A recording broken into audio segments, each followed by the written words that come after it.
Good day, SA wine lovers, and welcome to the Save SA Wine live stream. It's Wednesday night, and tomorrow is a Heritage Day, the 24th of September, where we actually are showing off our South African heritage by, inviting our friends, especially if you're overseas, to come enjoy the day with us.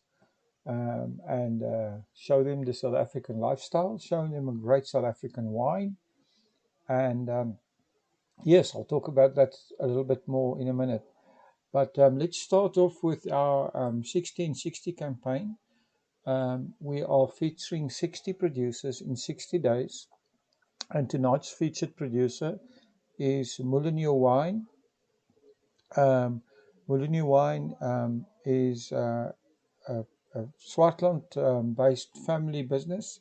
They are concentrating on old wines and white wine. As people know, the Swartland is blessed with an abundance of old wine Chenin, and this is the backbone of the Mullineux wine white blend. The winemaker in the picture here is Andrea Mullineux, and Andrea as well developed a passion for wine at the family dinner table, and she is from the United States. She studied viticulture and oenology at UC Davis and completed a handful of harvests in the Napa Valley.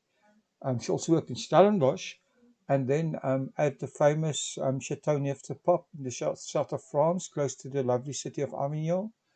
And Andrea's love for South African wine, and of course, Chris Mullineux brought her back to South Africa, where they learned that their compatibility extended into the vineyards and the cellar. And in 2014, Andrea was invited to join the Cape Winemakers Guild, and in 2016, she was awarded the International Winemaker of the Year by Wine Enthusiasts. So, well done to Andrea, and it's time that we really support wineries like these. So if you can go and support Mullineux wines, the wines are fantastic. Be fantastic if you actually could purchase one of these wines.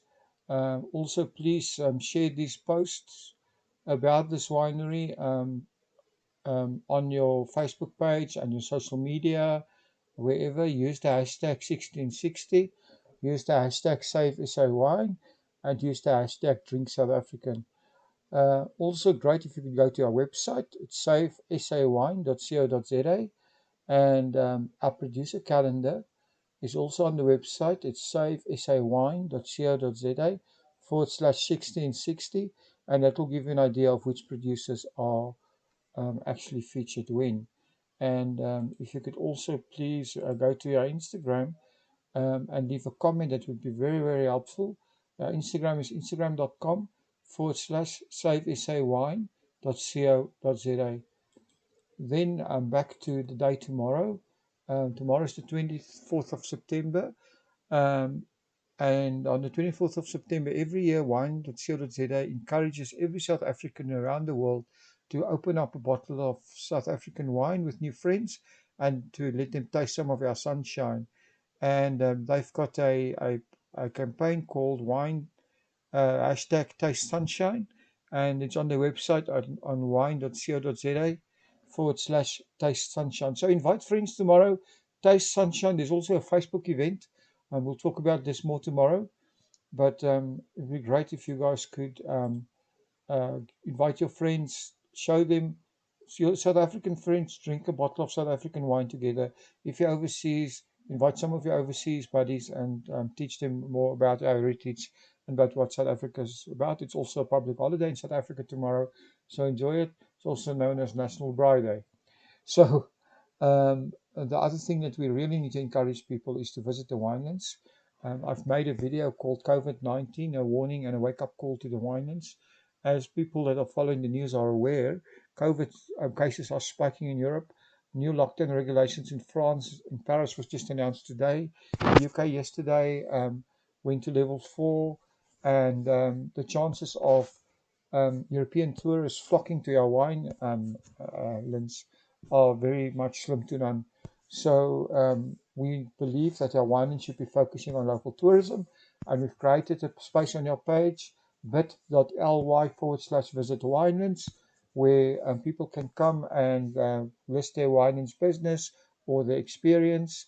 It's free, and please come to visit your winelands.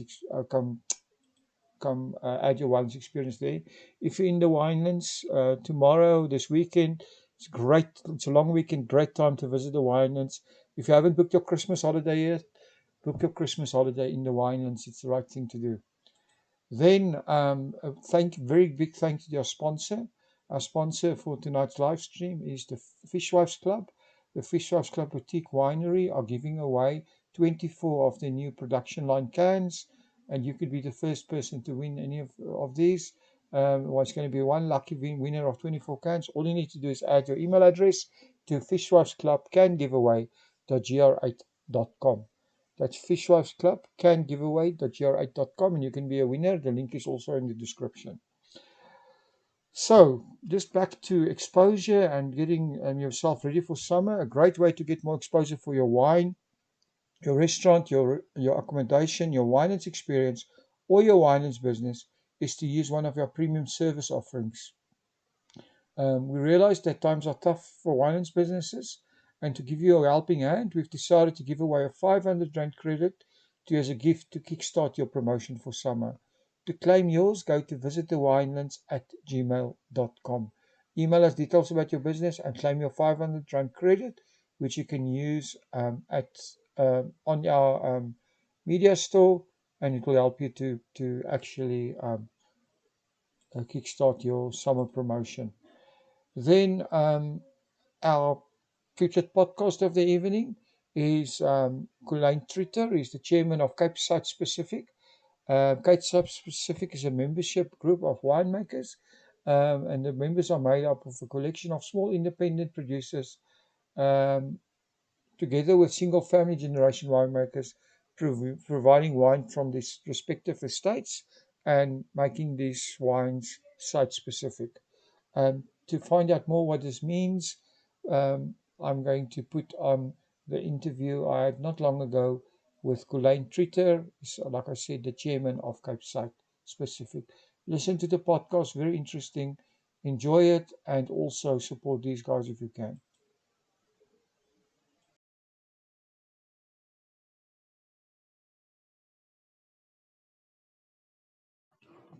Welcome to About the Winelands. In this show, we will be chatting to leaders, influencers, wine producers, restaurants, and other role players. Tune in every week for our latest episode. You will find us on YouTube, Facebook, Instagram TV, Spotify, Apple Podcast, and Google Podcast.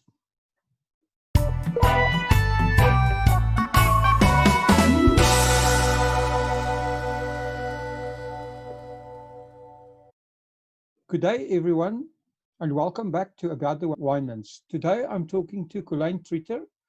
Colleen is the chairman of Cape Site Specific. Hi, Colleen. Welcome to About the Winelands. Hello, Will. Thank you very much for the opportunity, and I look forward to chatting to you.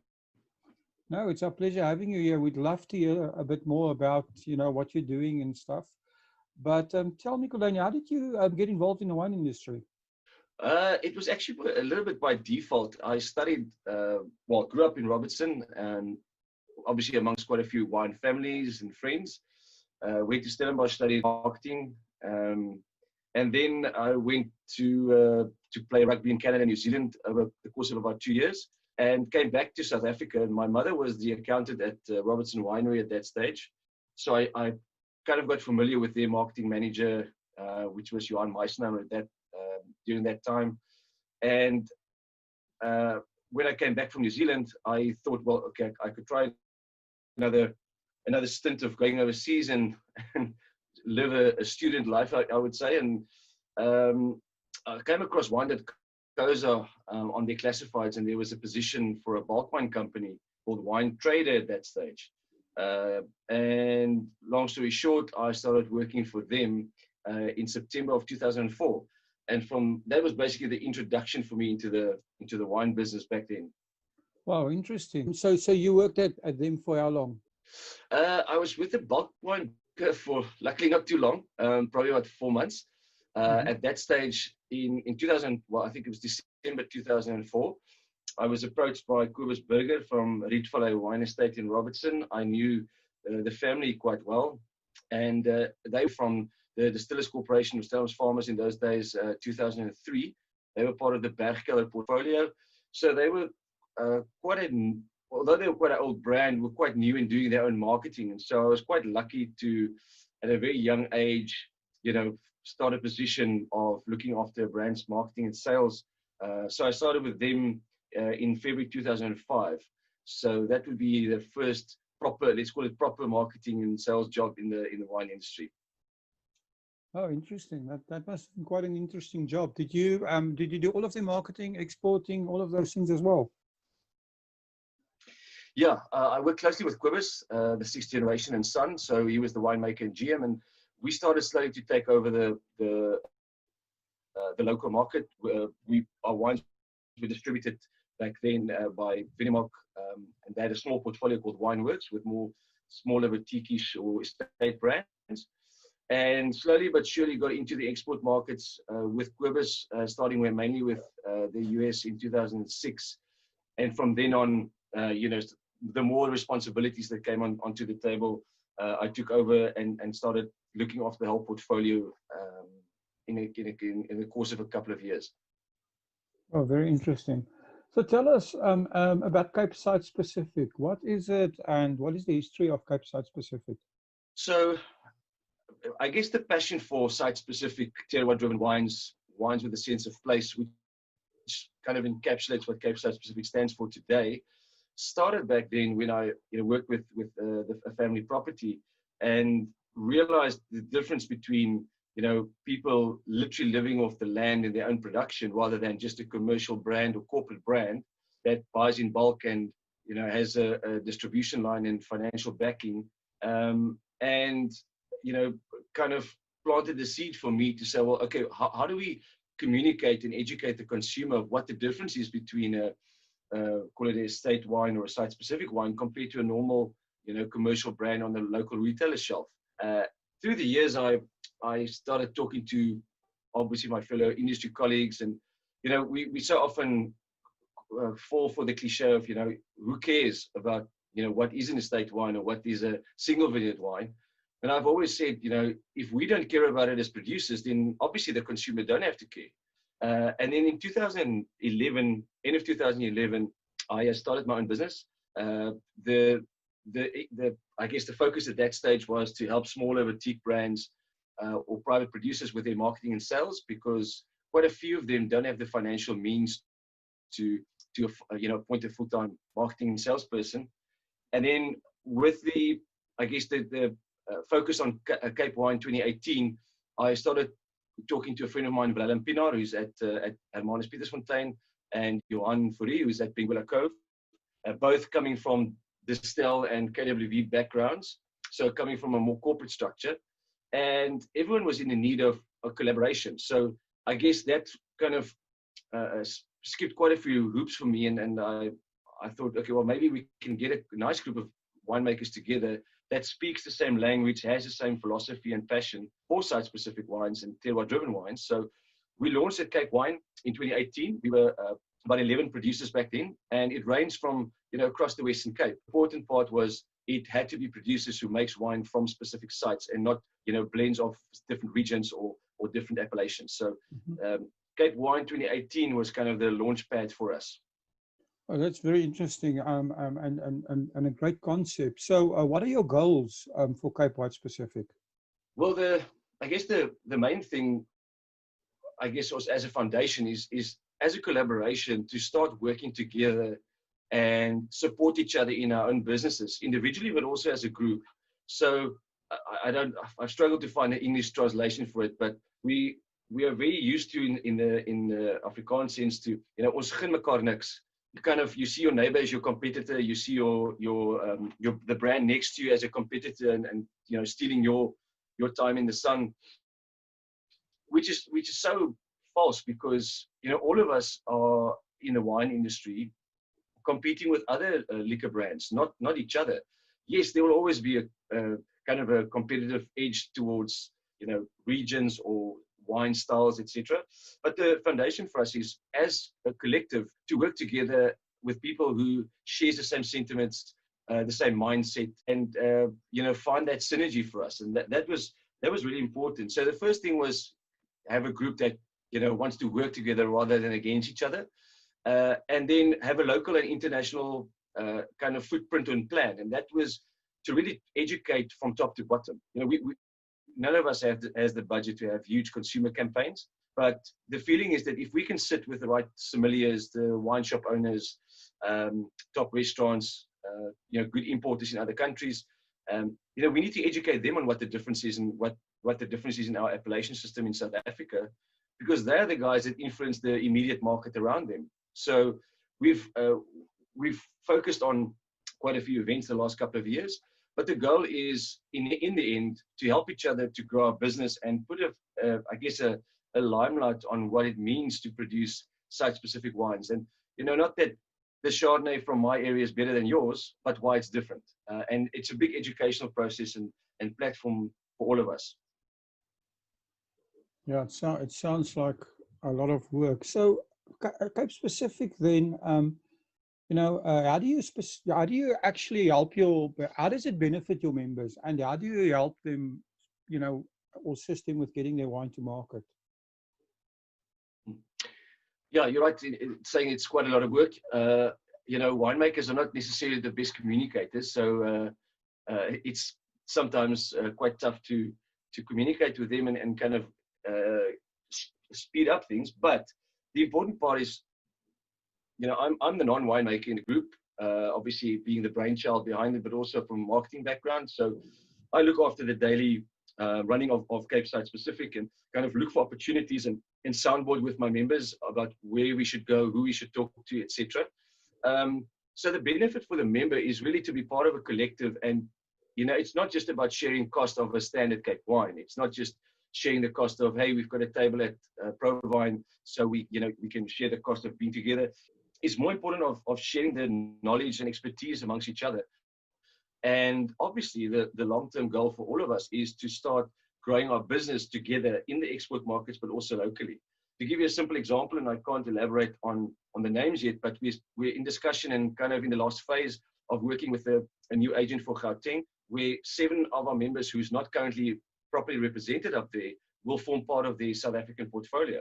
So that is kind of the long-term dream goal, is to form part of portfolios in local and export market agencies.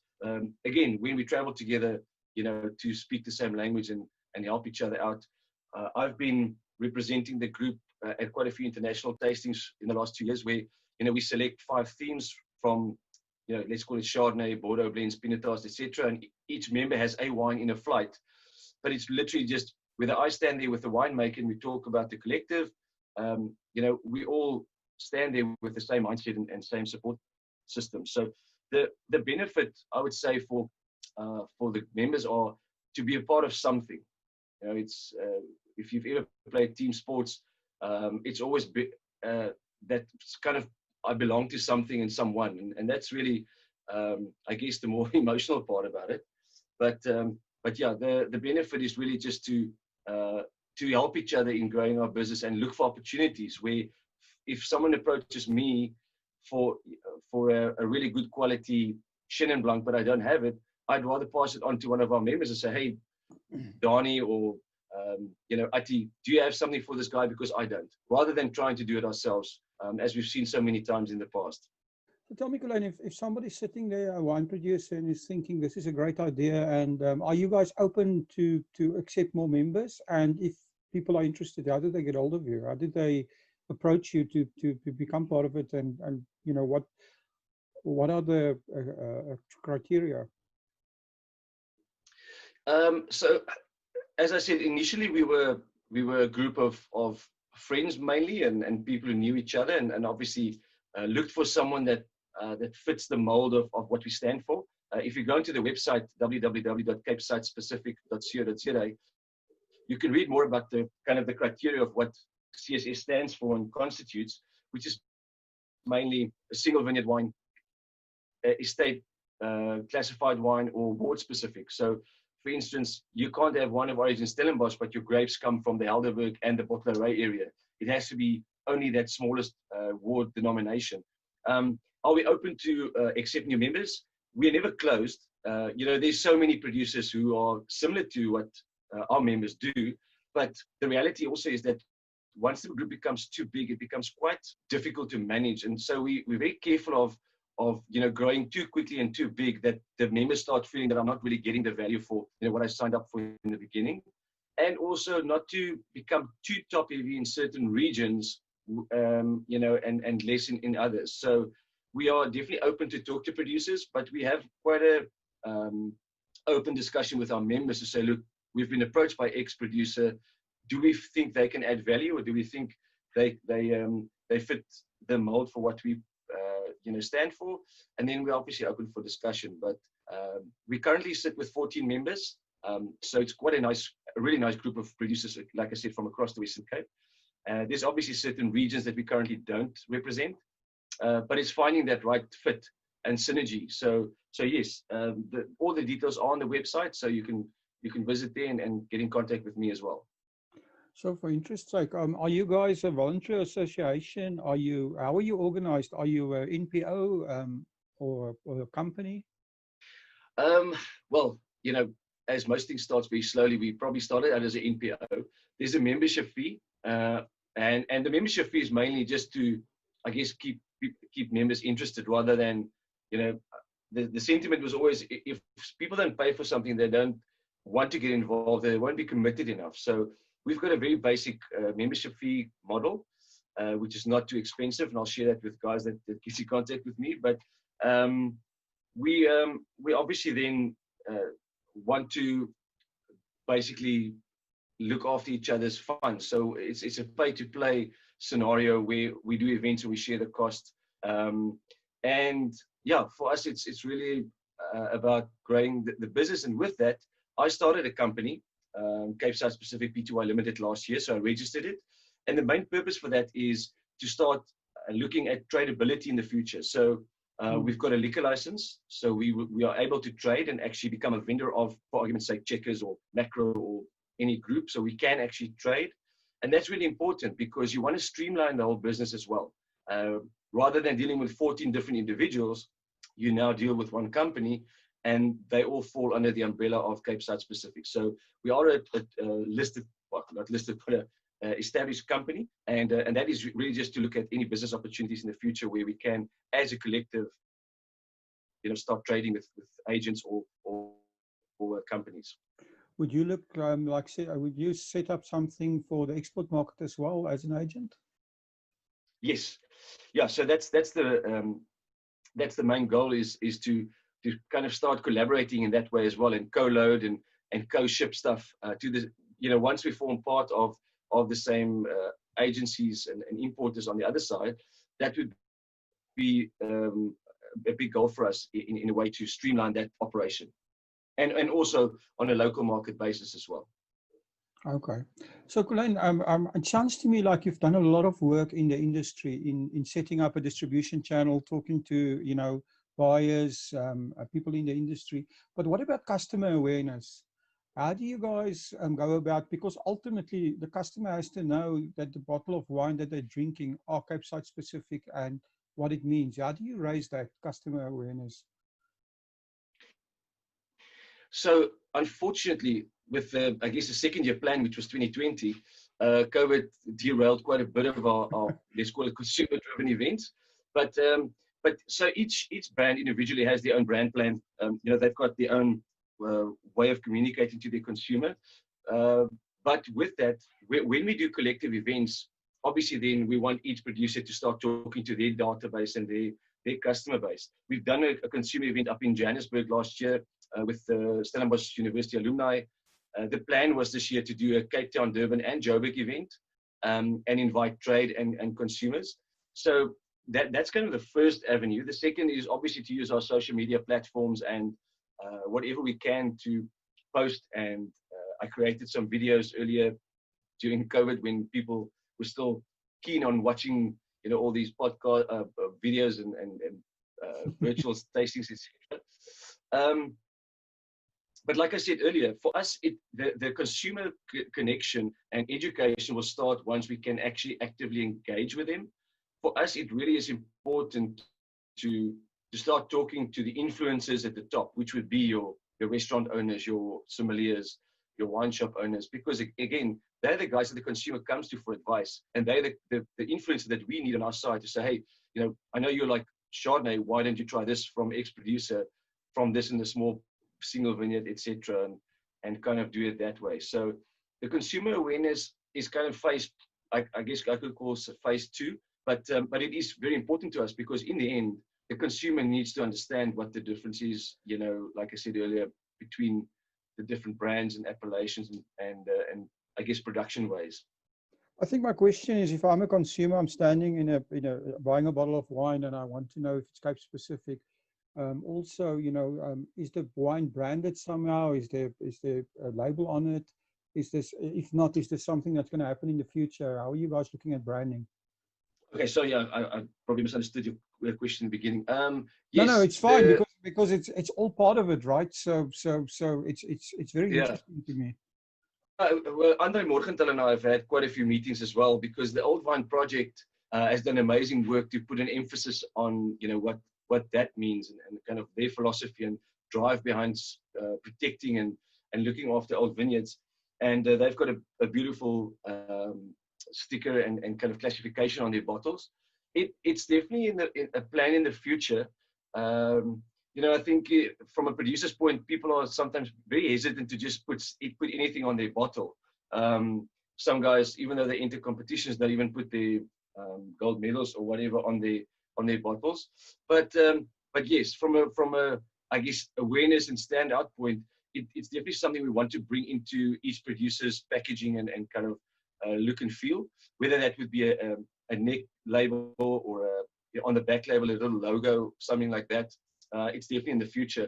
But we also have to be, I guess, cognizant of the fact that each producer has their own, I guess, emotion and drive behind why their packaging looks the way it looks, and also spatially what can fit into their back label or front label or bottle. But yes, it's in the pipeline, but nothing's confirmed as yet.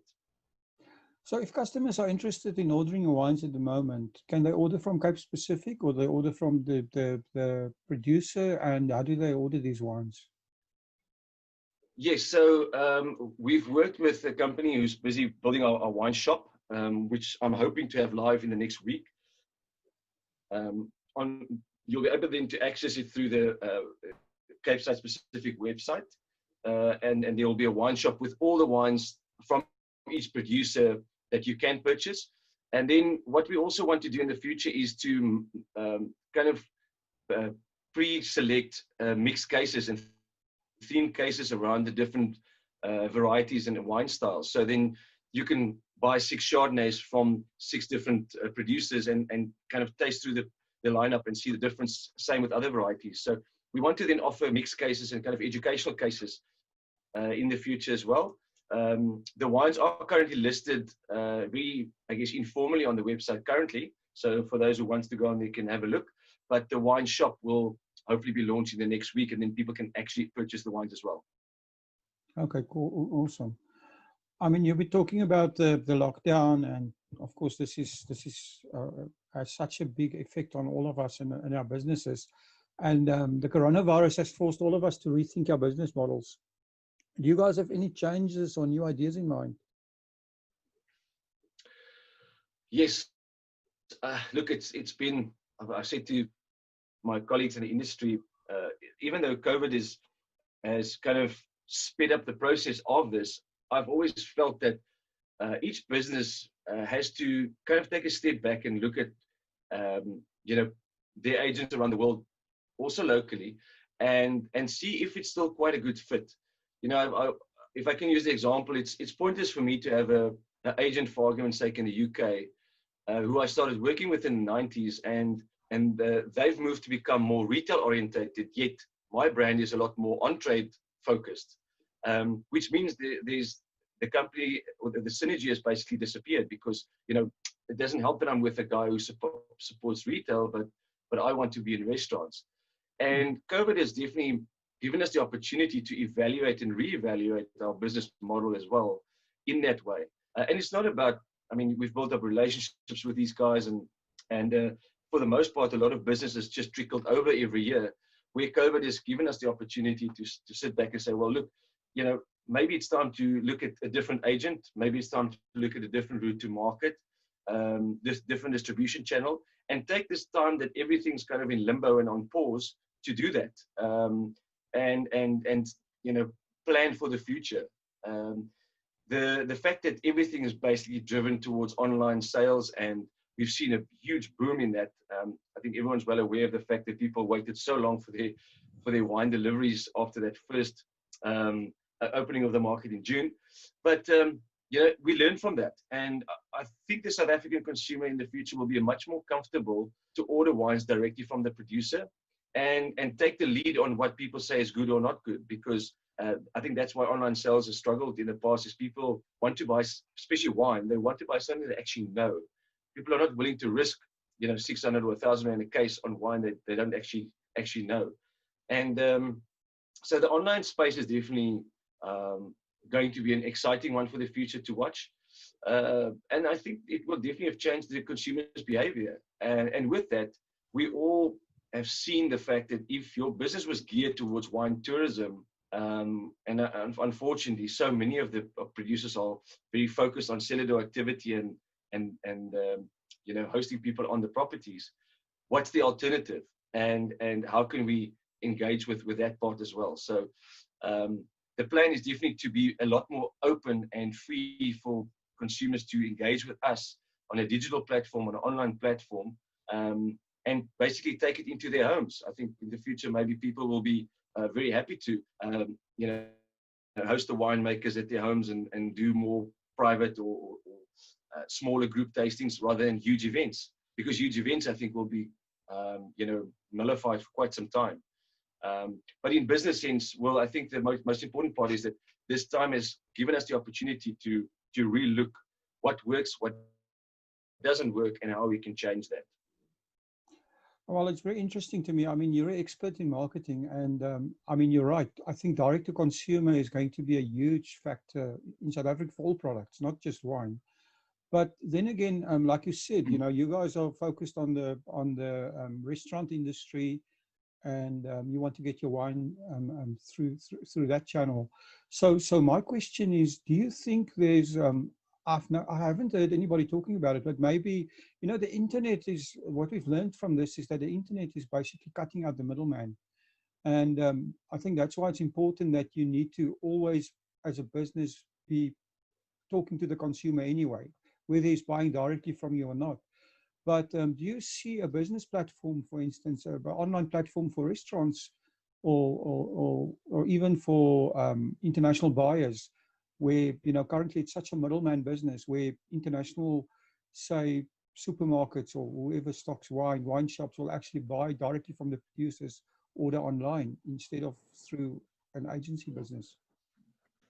Yeah, you see, that's almost a business conversation on its own. Yes. Because unfortunately, there's a lot of traditional channels and a way of doing business. You know, for instance, recently there's huge articles, or quite a few articles about the US market and the three-tier system, which, you know, dates back to whenever. And why does there have to be three tiers in the system? And the same with the UK. I know quite a few UK supermarkets have started to trade directly with producers rather than working through importers, so they import their own product. But that's kind of, let's call it on the mass market side, or the bigger volume production side. From a I guess, ease of business space, we've seen in locally the last 5 or 7 years the introduction of redistributors. Everything from his Coca-Cola to his beer and wine from one redistributor, because then he looks after one account.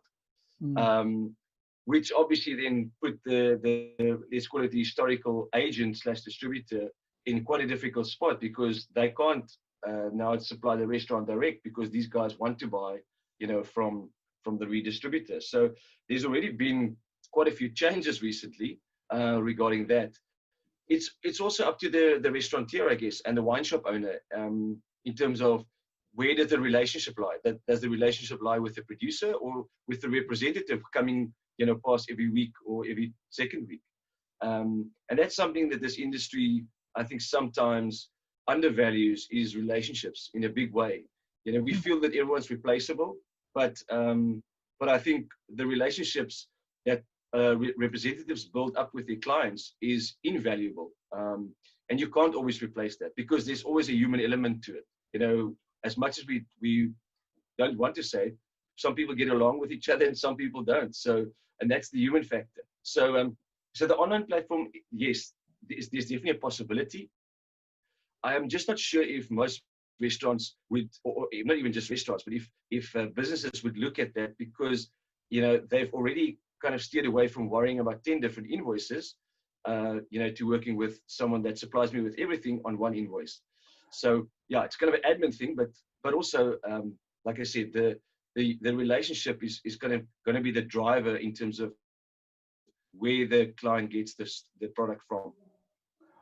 Well, it's interesting what you're saying, but I was just thinking while you are talking, another factor that might be turning this whole thing on its head. All the restaurants and stuff are having serious problems at the moment in terms of, they've got no income. So, I think anybody that steps up with a distribution system that can provide terms or finance might be able to take a big chunk of the market. Have you guys thought about anything in that direction? I know, I hear what you're saying about relationships and stuff like that, and sure, it's important. But ultimately, a business model that gives the guys access and also provides terms to them would be very attractive to any restaurant owner. Yeah, look, at this stage, it's such a sad environment that we live in, because as you would have seen in the news and social media and everywhere, restaurants can't survive just on food sales. No. Liquor and beverages are such a big part of their business, and also from a customer point of view, it's when you meet friends out for dinner, or you go with your family or partners, and that's been taken away, which also kind of blocks people from, well, I'm not going to dinner for tomorrow night and have a glass of water or whatever that might be. So unfortunately, that space is in such a difficult one at the moment, because the on-trade is in this, I guess, fighting within themselves as well, in a way that, am I going to stay open? Is it worth opening or not? And we are partners in a big way, I guess, in normal times, where wine producers, a lot of wine producers are really dependent on them. But again, it also showed us in this way that maybe from a restaurant point and from a producer point, that we should look at opportunities to also be able to survive without each other, but when you can, support each other where it's possible. If I'm very honest with you at this stage, talking to my colleagues in the industry and people who, like I said, literally has no outside funding, no guys sitting in London or in Johannesburg funding the business, everyone is really just up there for survival at the moment and looking after their own space. So it's really to look at other opportunities when you're really just fighting for survival by yourself. And I'm talking about the restaurateur as much as I'm talking about the producer, looking for ways to be able to get through this. Yeah, I'm just thinking, right, for anybody that can actually put cash into this distribution system business. But anyway, that's a discussion, like you said, for another day. Cool. Kulain, Yeah, what well, is just not to sell anything. So this if it was this possible true, to sell right? wine, I'm sure there's going to be.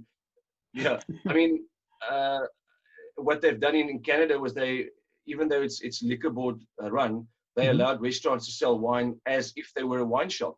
Now, can you imagine if that was possible, to have an on and off consumption license for a restaurant to say, I've had dinner, I've enjoyed that bottle of wine, can you give me a case to take home? That system is not allowed here in South Africa for the most part. So yes, to look at opportunities to do that will be wonderful, but there's no money to put in anything, because you can't trade at any stage. So that's a frustrating part for everyone. Do you think regulations will change after this whole palaver in this ends? Is there a possibility? Sure. I would like to say yes. I would like to say that, you know, maybe some liquor license terms could be a bit more lenient. But as we've seen, I guess I would rather not venture into political discussions at this stage. But it will be very difficult to change that. I mean, I guess it's the same as, you know, in America, where people have been fighting for lowering the drinking age from 21 to 18 or 19. It's never going to happen. And we can only hope that with what we've learned the last 6 months, that yes, the liquor boards, etc., and provincial governments will look at it and say, well, how can we support the smaller business to, like I said earlier, allow the guy to say, you are now allowed to have an on and off consumption license, but with these trading terms and trading times, you know, and support each other in that way, because it's an extra income stream for that restaurant and an on-trade place, which might be feasible in the future. Interesting. Colleen, what is the most important thing that you've learned from your wine journey? Look, I can probably give quite a few examples, but the one that always comes to mind is the wine industry is not an overnight business. People who came into the industry years ago and from different walks of life or different industries, you know, you can't press a button and suddenly have a successful wine business. It just doesn't happen like that. When you look at the really successful brands like Kanonkop, with you know, for me is probably in the top of what I would say represents South Africa and success from a family operation. But there's quite a few examples like that. It took them years, and it takes everyone years to get that credibility and I guess perceptual value. It doesn't happen overnight, and sadly, a lot of people think it's, again, if I could use a restaurant example, how difficult is it to flip a burger and make a pizza, until you open a place and see what happens behind the doors of running cost and just the effort and money capital that you have to put into it. So yes, the one thing that I've learned very quickly was it's not an overnight business. It's not something that you just turn around in a couple of months. It takes years to be successful. It's amazing that you mentioned that, because I spoke to Kanonkop the other day and they said exactly the same thing. And consistency, right, is the key. Yeah. They managed actually to have that consistent Kanonkop, let's put it, ethos in their wine, going through all the winemakers, the 3 winemakers they've had so far. And they've, you know, so if you drink a bottle of Kanonkop today, and you had one in the 80s, it would be the same bottle, you know, it would be more or less the same wine. Yeah. Which is also the secret of the big French producers, right? Of the Bordeaux wines, is consistency. Yeah, I mean, it's not just the fact that they've done it for so long. Sadly, you know, South Africa, even though we are the oldest New World country, and again, in those isolation years and back then, there was such great things happening in the industry, and you can listen to the stories of the Kanonkops, and you know, Oevergouw was one of our members who bottled the first Merlot in early 80s and the first Bordeaux blended Triacorda. The Thelimas, who started in the mid 80s, late 80s, who's now again 30 plus years old, and then you sit with guys who've learned from the older generations, and kind of doing it themselves now and learning from that. So yes, there's a reason why you know, Bordeaux wines and Burgundy wines are so sought after. And you know, again, there will always be people that kind of wants to pull them down and say the quality is not there anymore, etc., and it's become commercial. But if you look at the facts, it will take us, quite a few producers, quite a few years to sell, you know, wine at a 500 or 1,000 euros a bottle. But I'm sure we'll get there. I'm sure we'll get there, maybe in your lifetime, yes. Can you give us your very own wine quote? Yeah. So when you said, I thought about it, and I could probably sit. I recently read Robert Mondavi's book that I bought on my trip there last year, and there's so many great things he said in that book, and I can't even remember all of it. So I would rather not venture into, you know, wine is sun in the glass or anything romantic like that. For me, it's more a question of we need to enjoy wine for what it is. It doesn't have to be snobbish or idealized. It can be a daily beverage which we should enjoy. And that's something I have always communicated in the last 15, 16 years working in the industry to consumers. It's just enjoy wine. Forget about, what you have to smell, what you have to taste. Wine is something to be enjoyed every day. And we still need to create that culture in South Africa that wine is not just a Sunday afternoon glass of wine or a dinner drink. It's something that you can enjoy on a daily basis, obviously in a responsible way, to tease and seize it. So yeah, for me, it's really about make wine a bit more acceptable to everyone and not something that I'm scared of because I'm worried someone's going to ask me, what I'm smelling or what I'm tasting. There's no such thing as a bad wine. And on that point, we've got to be very thankful for the, let's call it the sweeter and sweeter white and red wines that we see in the market, because that's the introduction for most young people into the wine market. And if one quote, it would be what Cape Side Specific uses, and that's an African proverb, which says, if you want to go fast, go alone. If you want to go far, go together. And that's been kind of our ethos in the last 2 years, is, that kind of teamwork and working together to enhance and better everyone in the future or for the future. I like that. Kulain, it's been such a pleasure talking to you, and it's been very interesting. If people are sitting, the listeners, and they want to get hold of you, or of Cape Side Specific, how do they get hold of you? Yeah, well, firstly, thank you very much for the opportunity, and it's really great to have this platform to also inform people a bit about what we do and what we stand for. And if they want to get in contact with me, they can email to info@capesidespecific.co.za, or you can visit the website at capesidespecific.co.za, and all the details are also on the website. And then on Instagram and Twitter, it's just Cape Side Specific. So follow us, and hopefully we can, carry the conversation forward and keep educating people in a very informative way, but also a very important way. Again, it comes down to us understanding why certain wines taste different to others, and comes back to the whole story of sense of place and sense of belonging. Kulain, thank you very, very much. We'll put all the links in the description, and we all appreciate your time. Thank you for spending the time with us. Well, thank you very much, and thank you to the listeners. I look forward to receiving some comments from everyone, but wonderful to chat to you, and hopefully we can catch up sometime soon. Thank you for supporting our show. If you would like to get more exposure for your business, please have a look at our sponsorship options. Thanks again for supporting About the Winelands. Please follow us on YouTube and on our social media channels. All details and links are in the description.